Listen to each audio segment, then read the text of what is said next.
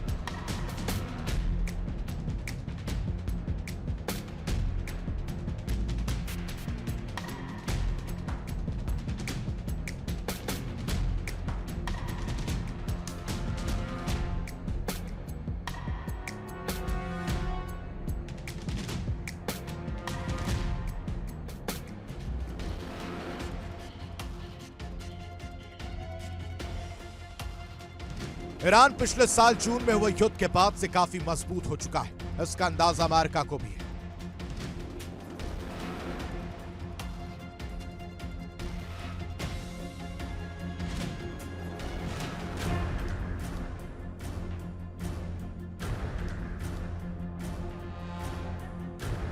माना जा रहा है कि ईरान सबसे पहले यूएसएस अब्राहम लिंकन पर हमला कर सकता है। ईरान के सैकड़ों ड्रोन एक साथ यूएसएस अब्राहम लिंकन पर चौतरफा हमला कर सकते हैं, जिससे उसका एयर डिफेंस सिस्टम कंफ्यूज हो जाए और ईरानी ड्रोन अपना काम कर सके।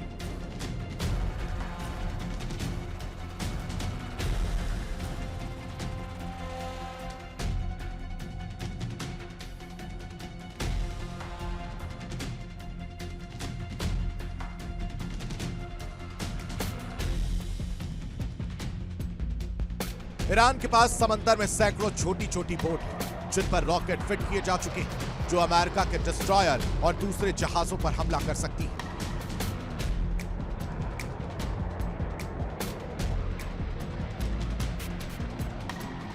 ईरान ने समंदर में कई ऐसे मालवाहक जहाज भी तैनात किए, जिन पर लदे कंटेनर्स में मिसाइल लॉन्चर लगाए गए। ये अमेरिकी जंगी जहाजों के करीब जाते ही हमला शुरू कर सकते हैं। दरअसल आमतौर पर मालवाहक जहाजों पर नेवी का ध्यान नहीं जाता है।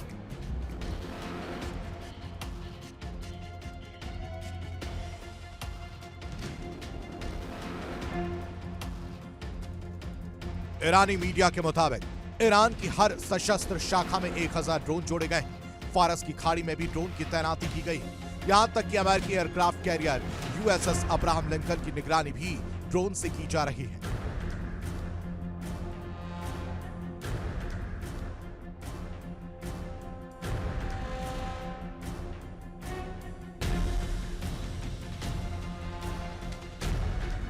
ईरान के पास एंटी शिप मिसाइलों का जखीरा है। इनमें नूह, कादिर, नसवान, कोवसर शामिल हैं। इनके अलावा बैलिस्टिक मिसाइलें भी दुश्मन पर तबाही की बारिश करने को तैयार हैं। इनमें साहब 1, साहब 2, कदर, सेजिल, इमाम, खुर्रमशहर और फतह शामिल हैं। क्रूज मिसाइलों में सोमर और या अली शामिल हैं। ईरान की सेना के पास फज्र 3, फज्र 5, जेलजल और अर्श रॉकेट सिस्टम भी है।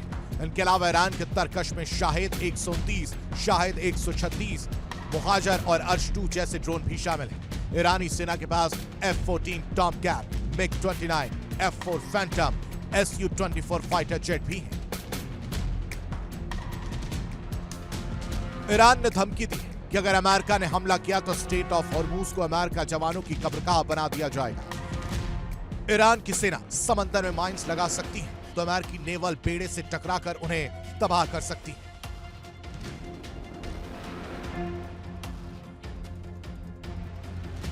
ईरान कूटनीतिक स्तर पर भी तैयारियां कर रहा है। खबर है कि ईरान ने कतर, UAE, मिस्र और ओमान से बात की। ईरान भी जानता है कि अमेरिका के पास ट्रेन जवान है, शानदार तकनीक है, लेकिन ईरान अपने जवानों के जज्बे और अपनी भौगोलिक स्थिति का फायदा उठाकर अमेरिका को मात देने की तैयारी कर रहा है। Bureau report, India daily.